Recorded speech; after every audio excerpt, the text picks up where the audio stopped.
Sir నమస్కారం అండి. Sir ఈ యొక్క కీసరగుట్ట అనేది ఈ యొక్క మీ పరిధిలో ఏదైతే కుషాయిగూడ పరిధిలో ఉందో మీ సిపి గారు డీసీపీ మేడం గారు చెప్పిన విధంగా మీరు అన్ని కూడా సమకూర్చి అన్ని పద్ధతిలో నడుస్తున్నాయి అనుకుంటున్నాం.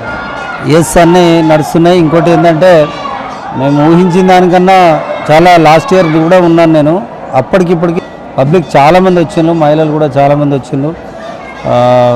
అంటే ఇక గవర్నమెంట్ ఫ్రీ బస్ సౌకర్యం కానీ ఇంకా కొన్ని ఏర్పాట్లు కూడా చాలా అద్భుతంగా చేయడం జరిగింది. లాస్ట్ టైం గ్రామ పంచాయతీ ఉండే, ఇప్పుడు మున్సిపాలిటీ అయింది.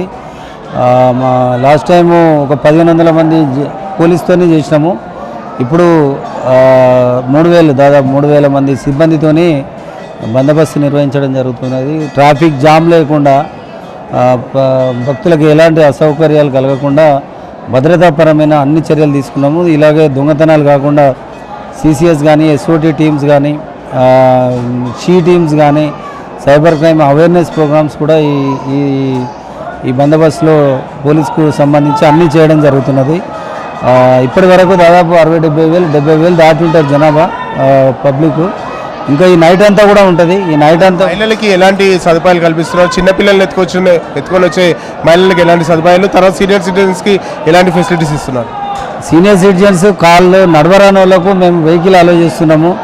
అలాగే మీదికి గుట్ట మీద దాకా ఈ మహిళలకు చిన్నపిల్లలు ఉన్న వాళ్ళకు మున్సిపాలిటీ వాళ్ళు డ్రింకింగ్ ఫెసిలిటీస్ కల్పిస్తున్నారు. అలాగే లైన్ ఆగకుండా ఉండడానికి మేము ఒక 30 మంది సిబ్బందిని ఇందులో పెట్టి తొందరగా దర్శనం కంప్లీట్ చేసుకునే విధంగా లైన్ స్టక్అప్ కాకుండా, ఏ విధమైన స్టాంపేడ్ కాకుండా కూడా, తొక్కిసలాట జరగకుండా కూడా అన్ని చర్యలు తీసుకున్నాం. అలాంటి సందర్భాలు ఏదైనా వచ్చినా కూడా వెంటనే ఇనుప కంచెలు ఏవైతే ఉంటాయో అవి ఇప్పే విధంగా కూడా మేము టెక్నీషియన్స్ని, కాంట్రాక్టర్ను, మళ్ళీ మా వాళ్ళకు కూడా స్పానర్స్తో కూడా రెడీ పెట్టుకోవడం జరిగింది. చివరిగా చెప్పండి, ఇంత పెద్ద కార్యక్రమంలో కీసరగుట్ట పైన మీరు పర్సనల్గా ఎలా ఫీల్ అవుతున్నారు? ఇంత పెద్ద కార్యక్రమంలో మీరు పాల్గొనడానికి కీసర రామలింగేశ్వర స్వామికి దర్శనము మేము బందోబస్తు చేస్తున్నందుకు మాకు చాలా సంతోషము, పుణ్యము ప్రసాదం అన్నీ దక్కుతుంది. అలాగే ఇలాంటి పర్వదినంలో ఇది రెండవసారి కావడం నేను కూడా అదృష్టవంతుని. అందరికీ ఈ మహాశివరాత్రి శుభాకాంక్షలు తెలియజేస్తున్నాము. ఎందుకంటే ఇది సిటీకి అత్యంత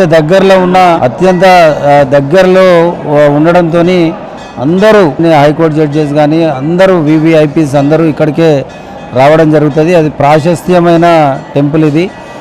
మా సిపి గారు స్వీయ పర్యవేక్షణలో సారు గత 15 రోజుల నుండి మీటింగ్స్ పెట్టడము, విజిట్ చేయడము, ఏర్పాట్లు కూడా దగ్గరుండి చూసుకోవడం జరిగింది. దాంతో ఏ విధమైన ప్రాబ్లమ్స్ లేకుండా అన్నీ నిర్వహించగలుగుతున్నాము. ఇంకోటి ఏంటంటే 1500 నుండి దాదాపు 3000 సిబ్బందిని సారు కేటాయించడంతో చాలా చక్కగా నిర్వహించడం జరుగుతున్నది. Thank you.